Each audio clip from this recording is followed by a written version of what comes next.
अस्सलाम वालेकुम guys, welcome to my channel doctor Zaid Rahman here. So आज हम थोड़ा सा बात करेंगे हेयर फॉल और हेयर ग्रोथ के रिगार्डिंग। इससे पहले भी हमने प्रीवियस वीडियो में भी हमने बात की थी, जहाँ पर हमने आपको मल्टीपल डायमेंशन से बताया था, मल्टीपल चीज़ें बताई थी कि what medicine you can use to reduce hair fall, what diet should you take, आपको क्या मेडिसिन लेनी चाहिए, इंटरनली एक्सटर्नली कैसे करना चाहिए, शैम्पूज़ कैसे यूज़ करना है, उनका क्या रोल है, ये सब हम एक अपने वीडियो में डिस्कस कर चुके हैं। इस वीडियो का क्या बोलते हैं जो लिंक है वो आपको डिस्क्रिप्शन में मिल जाएगा, आप उसको भी देख के फ़ायदा उठा सकते हैं। तो एक्चुअली एक मेरे बेसिकली हमारे फॉलोवर थे, उनका मैसेज आया था कि क्या बोलते हैं कि बालों के ग्रोथ के लिए हम क्या क्या कर सकते हैं, आप प्लीज़ सर इस पर एक वीडियो बनाइए। तो उसी के रिगार्डिंग मैं वीडियो दोबारा से बना रहा हूँ, सो दैट क्या बोलते हैं मैं आपको थोड़ा स्टेप बाय स्टेप समझा पाऊँ कि हेयर रिग्रोथ के लिए आप क्या क्या चीज़ें कर सकते हैं, कैसी डाइट लेनी है, क्या मेडिसिन लेनी है। I will tell you everything in this video. So last तक इस वीडियो को जरूर देखिएगा, तभी आपको इसका फ़ायदा मिलेगा। सो सबसे पहली चीज़ जो हमारी आती है वो आती है हमारी डाइट। देखिए, जब भी क्या बोलते हैं डाइट को सबसे ज़्यादा फोकस करना चाहिए। जब भी आप डील करेंगे हेयर फॉल को या आपको हेयर रिग्रोथ चाहिए, तो सबसे पहली चीज़ इंपॉर्टेंट मेडिसिन से भी ऊपर रखे हैं वो होती है डाइट। वाई?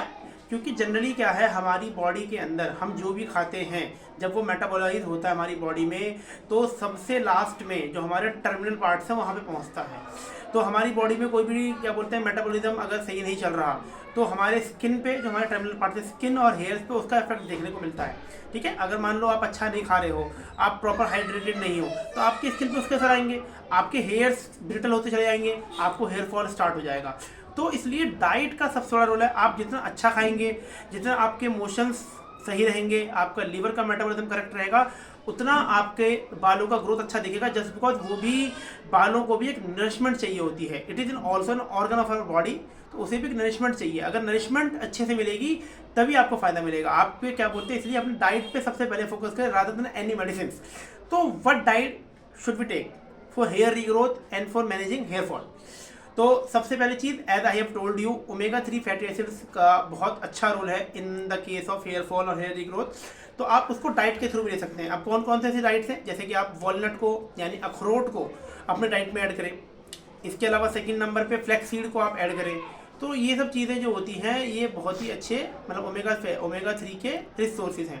अगर आप नॉन वेजिटेरियन हैं तो आप फिश को अपने डाइट में ऐड करिए, तो उससे आपको ओमेगा 3 भरपूर मात्रा में मिलेगा और डेफिनेटली आपको इससे फ़ायदा मिलेगा। इट्स नॉट ऑल अबाउट कि ओमेगा 3 सिर्फ हेयर ग्रोथ में आपको काम करेगा। ओमेगा 3 हेयर रिग्रोथ के अलावा आपके जॉइंट्स पेन में, आपके हार्ट हेल्थ में, इन सब चीज़ों में भी डेफिनेटली आपको वो हेल्प करेगा। तो ये तो हो गई ओमेगा 3 की रिगार्डिंग बात। इसके अलावा और क्या चीज़ें इस्तेमाल करें? तो अब मल्टीपल क्या बोलते हैं मैं आपको फूड्स बताऊंगा जो इसमें आपको हेल्प करने में हेल्प करती है हेयर ग्रोथ के अंदर। जैसे फीमेल्स के अंदर सबसे कॉमनली जो हेयर फॉल का या हेयर मतलब बाल्डनेस का, फीमेल एलोपेशिया जो होते हैं, उनका थोड़ा कौन था आयरन डेफिशिएंसी एनीमिया। तो आयरन डेफिशिएंसी होने के लिए वो लोग टैबलेट्स वगैरह खाते हैं, मल्टीपल कैप्सूल्स टैबलेट, बट उन्हें रिजल्ट्स नहीं आते क्योंकि उनका मेटाबॉलिज्म करेक्ट नहीं होता। तो उसके लिए आप डाइट के थ्रू भी वो आयरन ले सकते हैं। जो कहा जाता है हमारे पंपकिन सीड्स होते हैं, pumpkin seeds are the richest source basically of iron. तो आयरन का बहुत ही रिचेस्ट सोर्स है पंपकिन सीड सॉरी यानी कद्दू के बीज। तो वो बहुत ही रिचेस्ट सोर्स होते हैं आयरन के, तो उनको आप इस्तेमाल कर सकते हैं आयरन के लिए। तो ये डाइटरी हमारा अल्टरनेटिव हो गया। अदर देन दिस आगे बात करेंगे तो जो हमारे मुरब्बा होते हैं, मुरब्बा जात में जैसे कि मुरब्बा है आंवला हो गया, मुरब्बा हनीरा हो गया, ये भी आप इस्तेमाल कर सकते हैं। अब इसमें बेसिकली कुछ लोगों को मुरब्बा हनीरा ज़्यादा सूट करता है, कुछ को आंवला सूट करता है, क्योंकि आंवला के अंदर विटामिन सी की क्वांटिटी अच्छी खासी होती है, तो इसलिए भी वो हेल्पफुल होता है। तो बस आंवला आपको उस कंडीशन में नहीं लेना है अगर आपको सीवियर कॉन्स्टिपेशन है, अगर आपको कब्ज वगैरह की शिकायत ज़्यादा रहती है, तो आप आंवला ना यूज़ करके आप मुरब्बा हल्ला की तरफ स्विच कर सकते हैं। खाली पेट में 2 मुरब्बे आपको खाने हैं, तो इससे भी आपको डेफिनेटली फ़ायदा देखने को मिलेगा। और अपनी डाइट के अंदर सलाद का इंटेक बढ़ाइए। अपनी डाइट के अंदर किसी भी तरह के बादी चीज़ों से बचिए। रात को स्पेशली चावल का इस्तेमाल बिल्कुल ना करें ताकि आपका जीआईटी अपसेट ना हो। ठीक है, इस चीज़ का खास ख्याल रखें और हाइड्रेटेड रहे। तो इंशाल्लाह आपको ये जो मैंने डाइट की चीज़ें बताई, इससे इंशाल्लाह इससे भी आपको बहुत हेयर फॉल में कमी देखने को मिलेगी और डेफिनेटली हेयर रिग्रोथ में भी आपको हेल्प मिलेगी। तो आपको बस छोटी छोटी सी चीज़ें करनी है, बहुत ज़्यादा ऑयली चीज़ें नहीं खानी, ये सब चीज़ें, तो इंशाल्लाह फ़ायदा जरूर देखने को मिलता है। तो डाइट के रिगार्डिंग हम बात कर चुके हैं। थोड़ा सा मैं इसमें कुछ एडिशनल पॉइंट्स ऐड करना चाहूँगा, जैसे कि हम इवन कोकोनट वाटर है, आलमंड यानी बादाम है, ये चीज़ें भी हमें ऐड करनी चाहिए। और एक बहुत ही इंपॉर्टेंट सप्लीमेंट होता है, उसे बायोटिन कहा जाता है। Biotin play important role in hair regrowth और बेसिकली मैनेजिंग हेयर फॉल। तो बायोटिन जो होता है, आप चाहे तो मार्केट्स में इसके टैबलेट्स भी अवेलेबल होते हैं, कैप्सूल्स अवेलेबल होते हैं, वो भी ले सकते हैं, बट इससे बेहतर है कि आप डाइट के थ्रू लें। डाइट को हमेशा प्रायोरिटी दें। अगर डाइट पे आपको कोई अल्टरनेटिव है तो आप डाइट के थ्रू लें। तो बायोटिन के डाइट के आप क्या अल्टरनेटिव ले सकते हैं? हाफ बॉइल्ड एग जो हमारा होता है, हाफ बॉइल्ड एग, उसके अंदर बेसिकली केराटिन होता है, ठीक है। तो केराटिन जो होता है बेसिकली, फिर वही केराटिन जो है बाद में कन्वर्ट होता है बायोटिन के अंदर, तो वो हमारे हेयर रूट्स के लिए बहुत बेनिफिशियल होता है। ओके,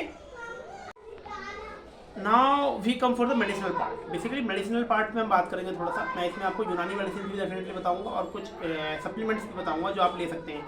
तो सबसे पहला सप्लीमेंट जो सबसे इंपॉर्टेंट रोल प्ले करता है, मैंने आपको पहले ही बताया, हुआ था बायोटिन।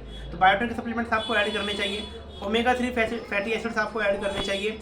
आपको जिंक आपके सप्लीमेंट में ऐड करना चाहिए। Other than this multi vitamin आपको ऐड करने चाहिए। ये 4 सप्लीमेंट आपके गो टू ड्रग हैं अगर आप कभी भी हेयर फॉल मैनेज कर रहे हैं या इवन हेयर ग्रोथ भी देखना चाहते हैं तो, ठीक है।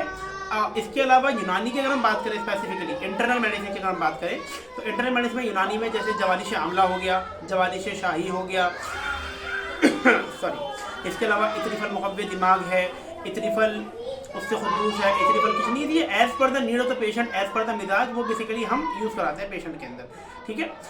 ओके, अब हम बात करेंगे कुछ लोकल एप्लीकेशंस के रिगार्डिंग। तो लोकल एप्लीकेशन में यूनानी में क्या क्या आता है, जैसे रोगन ज़रारी है। रोगन ज़रारी बेसिकली जो हमारी तेली मक्खी से मिलकर बनता है, ठीक है। इसके अलावा रोगन आंवला सादा। रोगन आंवला सादा का रोल होता है हेयर फॉल को मैनेज करने के लिए, लेकिन आप जब रीग्रोथ की बात करेंगे तो रोगन ज़रारी और रोगन बैज़ाइमुल, ये 2 बहुत अच्छा रोल प्ले करते हैं इसके अंदर।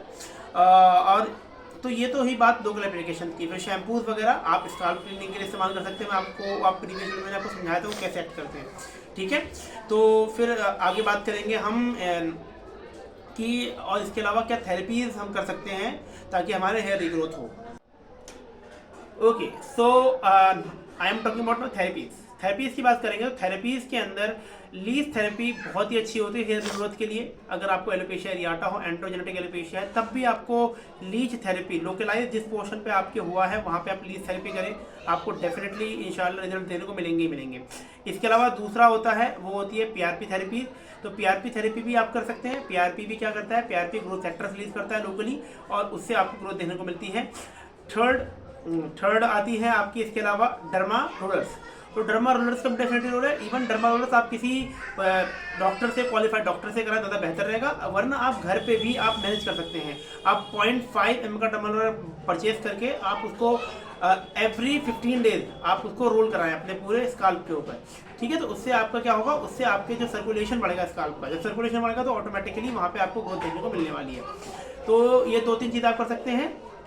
इसके अलावा बात करेंगे तो हिजामा also plays very important role in alopecia और हेयर रीग्रोथ। तो हिजामा भी आप करा सकते हैं। बट ये सारी थेरेपीज आपको एक क्वालिफाइड पर्सनल, आपको एक क्वालिफाइड डॉक्टर ही बता सकता है कि कब कौन सी थेरेपी होनी है। ऐसे नहीं कि आप अपने मन से कोई भी थेरेपी करेंगे।